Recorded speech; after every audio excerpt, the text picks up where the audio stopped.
Conspiracy theory, a phrase loaded with intrigue and skepticism in equal measure, like a dusty old book you find tucked away in the back corner of a library. It promises untold stories, hidden truths, maybe even a little danger.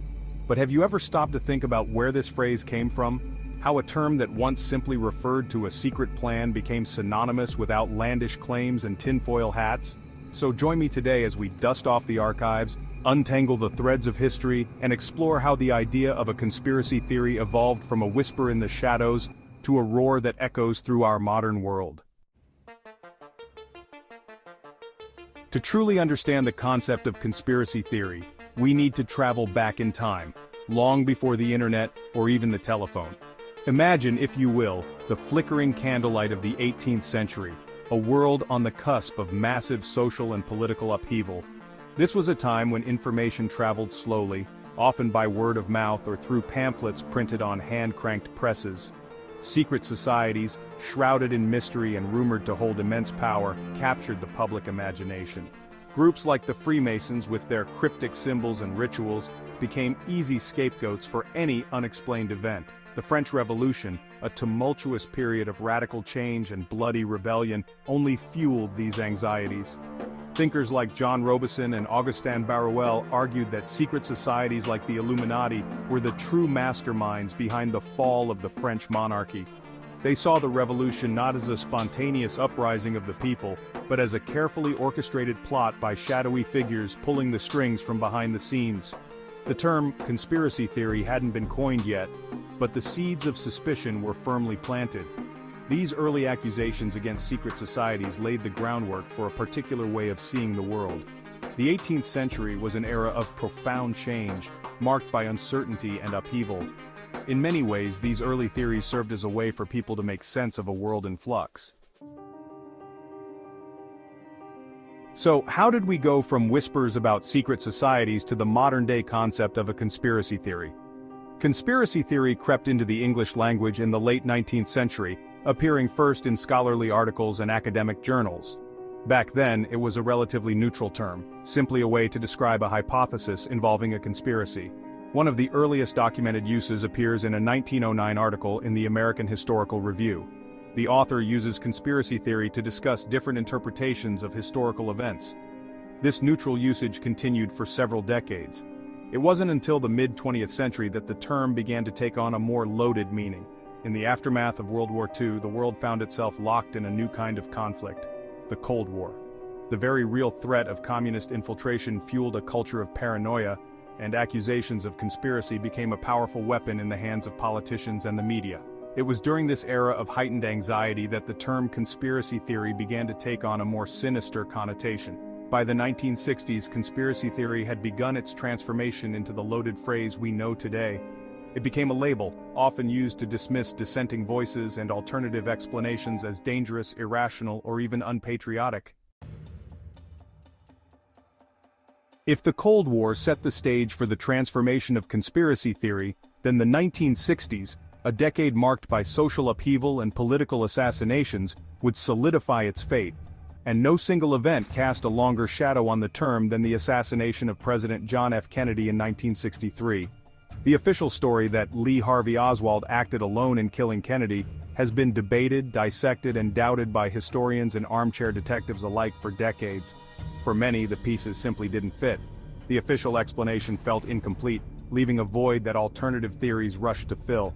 Adding fuel to the fire, in 1967, a declassified CIA memo revealed a concerted effort to counter criticism of the Warren Commission's findings. This memo explicitly recommended using the term conspiracy theory to discredit alternative explanations. The CIA's goal was to paint those questioning the official narrative as irrational, suggesting they were promoting communist propaganda or simply indulging in baseless speculation. The term became a tool, a way to silence dissent and protect the image of the government. Real conspiracies do happen. Watergate, the Iran-Contra affair, the Tuskegee syphilis study, these were real events orchestrated by powerful people, hidden from the public eye. This deliberate use of conspiracy theory as a pejorative term had a chilling effect on public discourse. It created a climate where questioning official narratives could lead to social stigma and ridicule. The assassination of President Kennedy became a turning point. It wasn't just the event itself, but the way the government responded to public skepticism that cemented the term conspiracy theory in the public consciousness. From that point onward, the term would carry the baggage of doubt and disbelief. Alright, let's take a bit of a detour now and delve into the shadowy world of some of history's most famous conspiracy theories. First up, we have the granddaddy of them all, the moon landing hoax. Did we really land on the moon in 1969, or was it all an elaborate Hollywood production staged in a sound studio? Then there's Area 51, the top-secret military base in the Nevada desert that has become synonymous with government secrecy and UFO conspiracies. Theories about what really goes on behind those heavily guarded fences range from reverse engineering alien technology to conducting experiments on extraterrestrial beings. Next, we have a conspiracy theory that turned out to be true: Watergate. This scandal ultimately led to the resignation of President Richard Nixon and revealed a shocking level of corruption and abuse of power within his administration. The 9/11 attacks on the World Trade Center and the Pentagon in 2001 also spawned a plethora of conspiracy theories.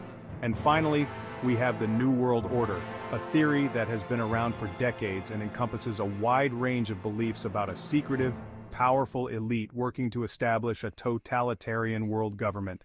These are just a few examples of the many conspiracy theories that have circulated throughout history.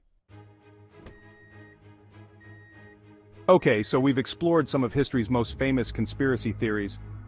But what is it about these stories, these alternative explanations of reality, that resonate so deeply with some people?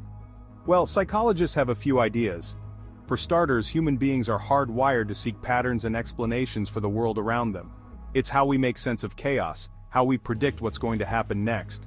But sometimes, our brains can be a little too good at finding patterns, even when they don't exist. This is known as apophenia, and it's one of the reasons why people see faces in clouds or hear hidden messages in music played backward. Then there's confirmation bias, our tendency to seek out and interpret information in a way that confirms our existing beliefs. This is especially true in today's world, where we're bombarded with information from a multitude of sources. It's easier than ever to find evidence that supports your worldview, no matter how outlandish it might be. And let's not forget the role of social media. The internet, for all its wonders, has become a breeding ground for conspiracy theories. Algorithms designed to keep us engaged prioritize sensational content, often pushing users down rabbit holes of misinformation and reinforcing existing biases. Social media platforms have inadvertently created echo chambers where conspiracy theories can flourish unchallenged by opposing viewpoints. So, where do we go from here? How do we navigate a world awash in information and misinformation, where the line between healthy skepticism and harmful paranoia can seem razor thin? Well, it starts with recognizing that skepticism is not inherently a bad thing. In fact, it's an essential tool for critical thinking. Questioning authority, demanding evidence, and refusing to accept things at face value, these are all hallmarks of a healthy democracy. The problem arises when skepticism curdles into paranoia, when distrust of authority becomes all-consuming. This kind of thinking can lead to real-world harm, as we've seen with the rise of QAnon and other extremist groups. It's also important to remember that not all conspiracy theories are created equal. Some, like the belief that the Earth is flat, are easily debunked with scientific evidence. Others, like the theory that powerful people are working to suppress cures for diseases, tap into real anxieties about corporate greed and government overreach. The key is to approach these ideas with a discerning eye, to ask critical questions, and to be willing to change your mind when presented with new information. It's also crucial to be aware of our own biases and to seek out diverse perspectives. In the end, the choice is ours. We can allow ourselves to be swept away by the tide of misinformation, or we can choose to embrace critical thinking. The future of our democracy may depend on it. So, as we step back from this tangled web of history, from secret societies to internet forums, it becomes clear that the phrase conspiracy theory is more than just a label. It's a mirror reflecting our deepest anxieties, our hunger for answers, and our evolving relationship with truth itself. In an age of information overload where every voice can be amplified and every narrative manipulated, it's more important than ever to develop our own critical thinking skills, to question not just the information we consume but also the sources it comes from. Conspiracy theory is more than a phrase, it's a reflection of how we question authority, search for truth, and sometimes fall into the trap of misinformation. Are we uncovering hidden truths, or succumbing to baseless paranoia? The answer shapes our understanding of the world around us.